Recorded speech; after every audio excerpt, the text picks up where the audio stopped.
안녕하십니까. 현대사 포럼 대표 이선규입니다. 구독과 좋아요 꼭 좀 눌러주십시오. 이 시간에는 모태똥이 한국전에 참전한 내용에 대해서 말씀드리겠습니다. 1938년 5월에 중국의 무기는 일본 무기에 뒤지기 때문에 중국은 일본을 이기지 못한다 하고 모태똥 부하들이 이렇게 일본군 무기가 뭐 탱크도 있고 기관총도 있고 뭐 박격포도 있고 아주 무기가 좋잖아요. 그런데 중국군은 탱크가 없잖아요.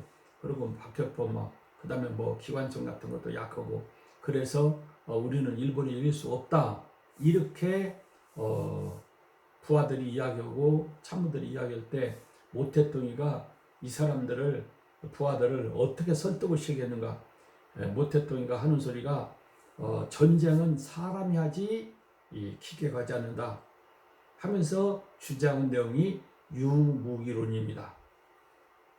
모태똥의 유무기론은 굉장히 중요한데 이 유무기론이 뭔가 하고는 제가 모든 전설을 다 뒤지고 모든 기사를 다 뒤지고 그리고 모든 이렇게 자료를 다 뒤졌는데 유무기론에 대해서 제대로 설명한 것이 없어요. 그래서 이걸 연구하는데 굉장히 시간이 오래 걸렸습니다. 이 유무기론은 모태똥을 연구하려면 유무기론을 연구하고 유무기론을 모르면 모태똥을 모르는 것입니다. 이 유무기론은 굉장히 중요한데 이 유무기론이 결국은 메가더가 자기는 무기가 약하고 메가더는 엄청나게 무기가 좋은데 무기가 좋은 메가더를 아니요 바보 만드는 것이 이 유무기론입니다. 그래서 이 유무기론은 연구를 많이 해야 됩니다. 이 모태똥의 유무기론은 항일전 때 일본군과 국부군을 몰아내고 천하를 통일하는데 괴물 같은 힘을 발휘했어요. 그러니까 모태똥은 무기가 아주 좋잖아요. 그리고 장개석은 무기가 아주 좋잖아요. 그런데 모태똥은 무기가 없잖아요. 그런데도 유무기론 가지고 모태똥이가 장개석을 몰아내버리고 일본도 몰아내고 그리고 미국도 지금 몰아내려고 그래요. 그리고 이제 이 유무기론을 연구를 해가지고 천하를 통일한 사람이 호지명이에요. 미국 같이 그렇게 항공기가 막 폭탄을 떨어뜨리고 그다음에 전차가 공격을 하고 미군이 50만이 넘게 막 공격을 해도 유무기론 가지고 그냥 싹 끝내버렸잖아요. 그래서 저 2차 대전 때 히틀러 전법하고 그다음에 이스라엘 전법하고 이 모태똥의 유무기론 전법 이 세 가지는 전사를 연구하고 작전을 연구하는 데는 필수 관계예요. 유무기론을 연구하는 것은 굉장히 중요합니다. 앞으로 계속 유무기론에 대해서 설명할 거니까 잘 들어보세요. 괴물 같은 이야기.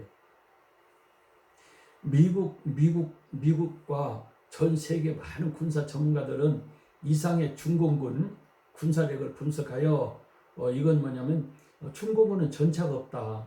중공군은 항공기도 없다. 그리고 중공군은 병사들이 소총이 군인 하나에 소총 하나씩을 의무적으로 있어야지죠. 그런데 소총도 없어갖고 5명이 한 명이 소총 한 자루요. 그리고는 갖고 있는 것은 수류탄 5개밖에 없어요. 그리고 이제 주무기가 박격포요. 60mm 박격포.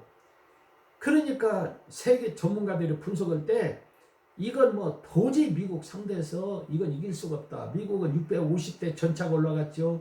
1000대 가까이 항공기가 동원됐죠. 항공모함이 원산 평양에서 막 쏴버리죠. 그러니까 도저히 모태똥은 메가더를 이길 수가 없다 했는데 모태똥은 한국전에 참여를 한 것입니다. 그러니까 이것은 무기가 중요한 것이 아니라 사람이 중요하다. 유무기론 이거에 의해서 이제 메가더를 바보를 만드는데 중공군이 개입할 가능성은 10%밖에 안 된다.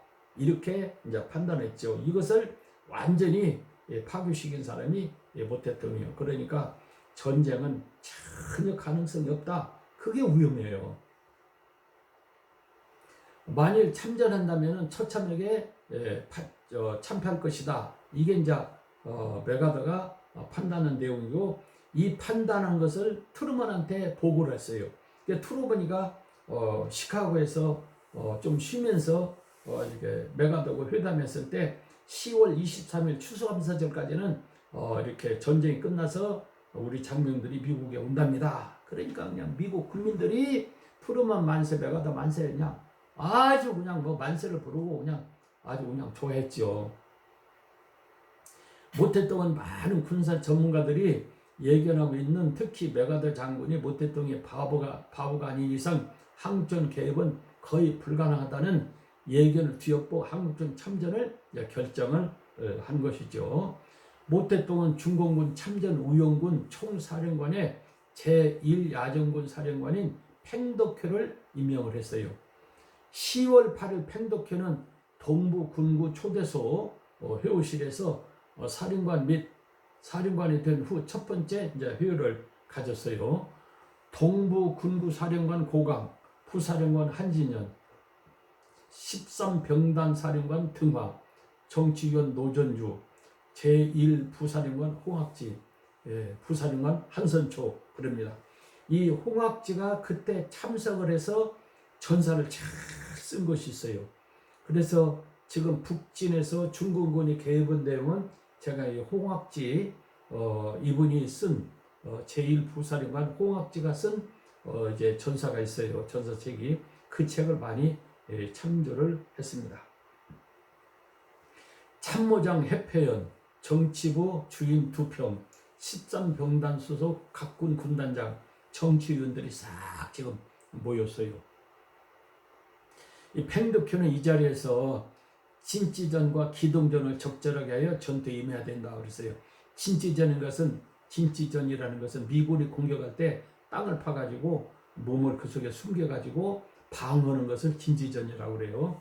그리고 기동전은 이제 미군이 좀 약할 때 막 공격하는 거, 이거는 이제 기동전이라고 그래요. 상대가 공격에 오면은 현 위치에서 땅을 파가지고 진지전 방어를 하고 고수하고, 그리고 상대가 약점이 보이면은 그때는 신속히 땅속에 방어진지에서 나와가지고 공격하는 거. 이것은 이제 기동전이라고 그래요. 기동전. 그래서 진지전과 기동전을 적절히 잘 써야 된다.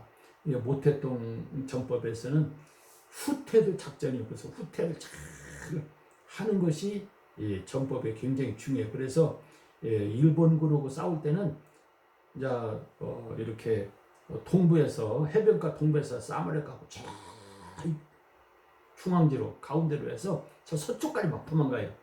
그러면 이제 일본이 막 보급에 딸리고 지치잖아요. 그러면 옆으로 뒤로 해갖고 옆으로 와가지고 뒤에서 막 일본을 공격을 해요.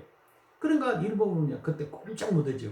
모태동 장개석하고 싸울 때도 계속 도망가는 거예요. 계속. 그러면은 모는 사람이 지쳐버려. 그 먹을 것이 떨어지고, 그러면 뒤로 와서 쳐버려요.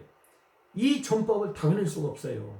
그러니까 후퇴도 훌륭한 작전이라, 이게 이제 유무기론 전법에 나오는 거죠. 모태동.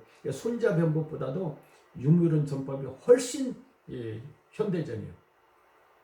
그래서 상대방 약점이 보이면은 그때는 신속하게 공격하고, 상대방 후방을 공격해서 퇴로를 차단해서 진멸시켜요. 그래서 뭐 후방을 요란하게 하고 후방을 공격하는 것이 모태동 전법의 특별해요. 메가더는 상륙극전의 전문가고 모태동은 후방에서 공격하는 것이 특기예요. 그래서 이제 싸움이 볼만하죠. 이걸 영화로 만들어도 볼만할 거예요. 이는 손자병법에 나오는 16자 전법이라고 그래요. 그 전법과 자전법을 기본 작전으로 이제 연구를 해서 자기 나름대로 전법을 개발한 것이 유무이론 전법이에요. 모태동. 그러니까 손자병법은 좀 뛰어난 전법이죠. 이 회오에서 등화가 병력이 부족하니 증강해 달라고 이제 요구를 했어요. 그러면 13병단 갖고 충분히 그냥 해. 이러지 않고 그러냐고 그러면 병력을 더 보충해 주겠다. 송시룬이는 구병단이 있어요. 그러면 구병단들은 장준호 미 해병대 그쪽으로 공격하고 13병단은 이렇게 평양으로 오는 미군하고 국군을 그러면 공격하라. 이렇게 금방 요구를 들어줬어요. 그러니까 부하들이 상관한테 작전을 이렇게 합시다. 그리고 보급은 이렇게 합니다. 그리고 무엇은 어쩝니다. 그러면 연마 보급 무슨 뭐 중에 그만 끝날 거야. 이러지 말고 이 부하들의 건의를 잘 받아들이는 사람이 싸움을 잘하는 사람이에요. 원군은 부하들의 건의를 잘 안 받아줬어요. 근데 이순신은 부하들의 건의를 잘 받아들여가지고 전쟁에서 이제 승리했죠. 그러니까 부하들이 뭔 한마디 하는 것도 잘 귀담아 들어가지고 그걸 잘 분석하는 것이 사단장, 군단장, 참모총장의 훌륭한 작전이죠. 1950년 12월 12일 오후 8시 모택동은 팽독회에 그러니까 10월 12일은 지금 38선 넘어가지고 지금 북진할 때예요. 각 부대는 현 위치에서 훈련을 계속하되 출동하지 말고 기다리라. 이렇게 명령을 내렸어요. 그리고는 10월 18일 압록강을 건너서 건너라 명령을 내렸어요. 10월 18일 날. 그러니까 국군 1사단 백선엽 장군이 평양을 탈환하기 위해서 평양 근방에서 싸울 때가 이제 10월 18일이죠. 그리고 이제 국군 수두사단하고 3사단은 이미 원산을 점령을 탈환해갖고 북진을 떼요. 그리고 이제 메가더는 이렇게 중국은 개업하지 않는다. 그리고 전쟁은 곧 끝난다. 이렇게 트루먼한테 보고한 후에요. 10월 15일 날 웨이크 섬에서 이제 회담을 했죠. 18일이니까 3일 후죠. 이때 벌써 이렇게 모택동은 팽독회한테 압록강을 넘어라 이렇게 명령을 내렸어요. 10월 18일에 중공무 10단병단 소속 12개 사단과 포병 3개 사단, 보고 2개 부대 합 20만 명 정도가 밤이 깊어지지 압록강 다리를 건너느라고 정신이 없었어요. 그런데 압록강 다리는 압록강 철교가 있는 데가 있어요. 철교 있는 데는 엄청나게 깊고 강폭이 굉장히 넓어요. 그런데 압록강 두만강이 있는데 백두산에서 서쪽으로 내려가면은 물이 내려가면은 서해로 가면은 이게 이제 압록강이고 백두산에서 물이 내려가고 동쪽으로 가는 것이 두만강이에요. 그러니까 백두산에서 가까운 데는 아주 물이 쫄쫄쫄 내려가지고 점점 모아가지고 이제 강이 되는데 백두산 근방에는 강물이 압록강이 낮고 그리고 강폭이 좁고 가면 갈수록 물이 깊어지고 가면 갈수록 이렇게 강폭이 높죠. 그래서 이렇게 압록강 철교 있는 데는 굉장히 깊고 높지만은 그 위로 올라가면은 강폭이 좁고 깊이가 적어요. 그래서 11개 다리를 있는 것도 보수하고 그리고 이제 물 밑으로 이제 가만히로 해서 다리를 만들어서 11개 다리를 만들어 갖고 18일날 밤에 그냥 쫙 넘어오는 거죠. 넘어오는데 자동차 엔진 소리가 안 나겠어요. 운마차 소리도 나고 포병이 이동하는 소리 그냥 고요한 한만 국경 11개 이제 다리에서 넘어오는 소리가 다 들리죠. 이게 밤에만 움직이니까 미국 이렇게 항공기가 아무리 촬영을 해도 사진 한 장 나오는 것이 없어요. 그러니까 백선엽 동생 백인엽이가 정복장할 때 낮에는 미군이 촬영하니까 거기 촬영에 의해서 작전을 세우고 밤에 이 사람들이 온다. 김홍일은 이렇게 독립군으로서 중공군하고 싸움을 많이 해서 중공군이 어떤 전법으로 나오는가를 너무 잘 알잖아요. 백선엽 아니 김홍일 그다음에 이범석 그런 사람들은 중공군하고 싸움에서 중공군 생리를 잘 알잖아요. 이 사람들은 낮에 움직이지 않고 밤에는 움직인다. 그러니까 낮에는 미국 정찰기에서 촬영하고 밤에는 11개 압록강에서 중공군이 넘어오는가 안 넘어오는가 쫙 파악을 해가지고 만약에 20만이 넘어온다 그러면 쫙가닥 정일원한테 보고하고 정일원은 이승만한테 보고해야 돼요. 메가드한테 보고지 말고. 그러고는 이제 이승만이가 그냥 동경에 쫓아가서 메가드한테 지금 중공군이 20만이 온다. 그러니까 여기에 맞춰서 작전을 세워야 된다. 이래야 메가드가 말을 들어요. 정일권 가서 메가드한테 이야기했죠. 정일권 그냥 들어주지도 않아요. 그리고 신성로 같은 것은 사람 죽었도 않고 어떻게 아무것도 모르는 사람 국방장을 세우는가 그냥 국방장은 취급도 않고 그리고 작전권이 다 메가드한테 있기 때문에 신성로 말은 듣지도 않고 정월근 말도 듣지도 않아요. 그러니까 이 보고를 정확하게 이제 준비를 해가지고 이승만 대통령이 메가더를 찾아가서 지금 중공군이 20만이 넘어온다. 그러니까 여기에 맞춰서 작전을 세워서 이렇게 국군하고 미군이 올라가야 된다. 이렇게 설득을 해야 되는데 이렇게 내려오는데도 정부 수집도 안 했지. 정일권도 부르지. 신성부도 부르지. 메가더도 부르지. 그러니까 어떻게 통일을 하겠어요. 그러니까 이승만도 어느 정도 전사에 대해서는 알아야 되고 그리고 어떻게 하면 통일할 수 있을까 해야 되는데 미국만 의지하지 말고 자체적으로 어떻게 하면 통일할 수 있을까 해야 되는데 맨날 이승만, 신성무, 정일권 미국만 의지하는 거예요. 그러다가 통일도 못하고 망해버렸죠. 동경에 있는 메가더 장군은 중공군이 밤에만 이동한다는 것을 모르고 낮에 촬영한 정찰기에 항공 사진만 놓고 분석하는 거예요. 그런데 중공군이 뭐 낮에 오고서 밤에 오지. 메가더 장군이 압록강 철기와 다리를 그냥 폭파해서 이제 밤에 이제 철기를 통해서 이제 무기 이제 뭐 곡사포 같은 거 뭐 무기는 다 호사포 같은 것은 철기로 오죠. 일반 다리로 오지 않고 그러니까 철기와 다리를 폭파하지 않고 중공군은 만세를 부르며 보병은 다리로 각종 차량과 중포는 철기를 통해서 건너는 모습은 장관을 위해서 만세를 불렀어요.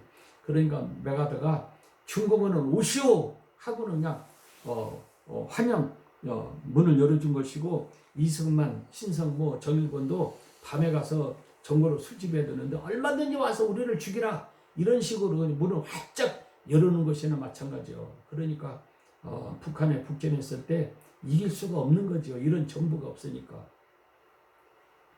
미군과 국군은 중공군 20만 명이 압록강을 건너 산수 깊숙이 들어있는 것도 모르고 인민군 패잔병이 압록강 부근으로 도망치자 국군 1사단, 6사단, 8사단, 7사단 등 서로 먼저 압록강에 도착하려고 서두르고 있었어요.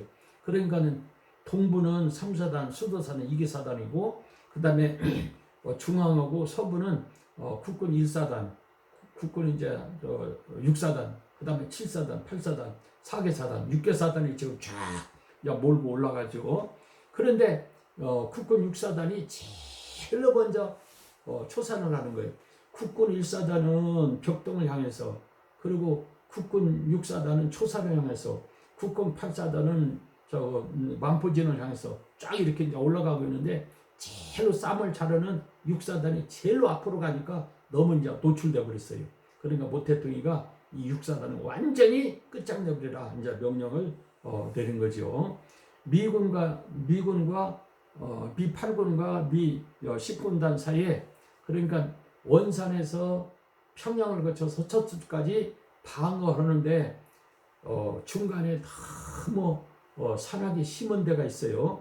그러니까 미 8군과 10군단 사이가 80km가 공간이 생겼어요. 너무 산악이니까 인민군이 패잔병 뿐인데 이 패잔병들이 산에서 방어를까 길도 방어를 못하고 도망가는데 그러고는 깊은 산 80km가 공간이 생겨버렸어요. 그러니까 모태통이가 이 공간이 생긴 것을 알고는 중공으로 싹 이 공간으로 해서 뚫고 숨어 있어가지고 국군하고 미군을 우회로 보내고 뒤에서 이제 막 치려고 이제 준비를 하고 있죠. 그래서 이제 격파시키기 위해서 이제 이런 작전을 세웠어요. 10월 21일 새벽 2시 30분 모태통은 작전 명령을 팽독한테 내는 거죠. 동서에 미군의 경계 80km가 비어 있어 이곳에 이용 남진하에서 후방에서 치라. 미군은 후방에서 치는 것이 여태까지 싸움 중에서 한번 해본 일도 없잖아요. 후방에서 쳐버리면은 자동차도 이렇게 안 되지. 포도 다 점령되어 그러지. 그러니까 미군들은 그냥 겁을 내버린 거 한 번도 이런 싸움을 해본 일이 없기 때문에 전차가 없는 국군 6사단, 7사단, 8사단을 먼저 붕괴시켜 구명을 해서 서부의 미군과 국군 1사단을 포위 섬멸하라. 그러면은 승산이 있다. 그러니까 지금 소련은 북한한테 240대 전차를 줘가지고 남침하도록 했습니다.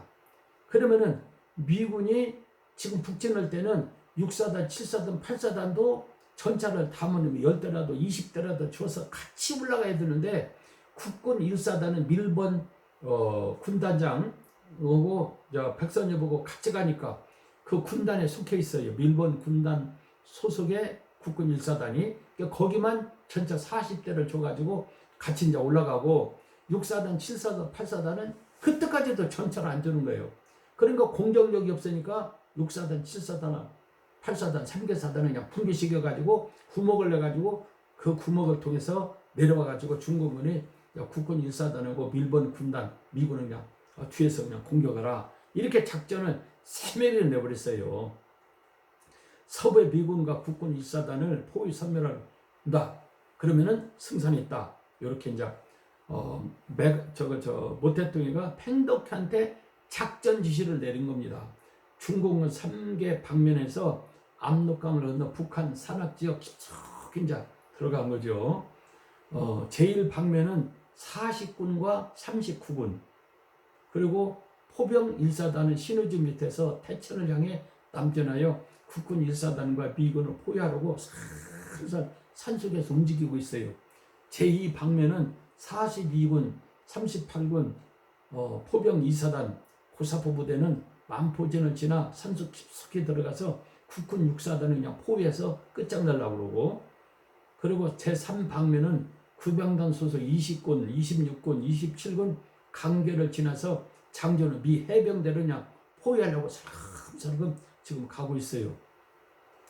모든 부대는 해가 떨어진 후에 밤중에 행군하고 새벽 4시에는 행군을 중단하고 5시까지 부대를 싹 은폐해서 이렇게 날새기 전에 부대를 흔적을 없이 감춰버렸어요. 그리고 이제 국군과 미군은 이 많은 부대가 이동해도 모르는 것이죠. 밤에 이동해가지고 날새 무렵에 싹 땅속에 숨어가지고 낙엽으로 싹 덮고 있으니까 미국 정찰기가 아무리 사진 찍어도 사진이 안 나오는 거죠. 참 이거 보면은 중공군 그 20만이 지금 개입을 했는데 참 대단해. 이 20만이 움직이는 것이 한 사람이 움직이는 것 똑같아요. 그리고 이제 모태동 부하들 중공군은 중대장들까지 쫙 교육을 시켜가지고 중대 단위로 싸움을 해요. 연대 단위로, 사단 단위로 싸움을 하지 않고 중대 단위로 싸움을 해요. 그리고 주무기가 박격으로 막 싸움을 하고 기동력이 있죠. 그러니까 중공군 모태동 부하들은 밤에 이동하는 것도 그렇고 숨는 것도 그렇고 누가 담배 피거나 낮에 노출되거나 전혀 그런 것이 없는 거죠. 얼마나 훈련이 잘 됐는지. 그래서 그 흔적이 없어. 그러니까 아무리 정찰기가 이렇게 사진 찍어도 그림자 하나가 없어요. 연일 밤 강을 건너 부대는 즉시 산으로 숨어 부대의 자취를 감추고 국군과 미군을 포위하기 위해 살금살금 이동하는 거예요. 보통 하루에 60km씩 이렇게 100리 가까이 이동했다고 그래요. 그리고 먼동에 트기 전에 모든 인원과 장비와 말과 소를 은폐시키고 낮에는 나뭇잎 덮고 따뜻한 곳에서 느려지게 낮잠을 자는 거죠. 그들은 몇 날 며칠을 한 20일 정도 계속 행군해도 흔적조차 남기지 않았습니다. 그러니 미 정찰기가 중공군의 위를 날아다녀도 사전 현장 찍힌 일이 없어요. 그러니까 모태뚱이가 메가다가 모태뚱은 절대 개입하지 않는다. 이렇게 이제 장담을 한 거죠. 그래서 결국은 이렇게 중공군한테 미군이 아주 그냥 박살나버렸죠. 어떤 사람들은 인해 전술로 인해서 국군이 이제 박살났다고 그러는데 절대 인해 전술이 아니죠. 모태뚱의 유무기론 전법, 손자본법 전법보다도 더 훌륭한 유무기 이론의 전법에 의해서 이제 망해버린 거죠. 오늘은 여기까지 오고 다음에 또 말씀드리겠습니다.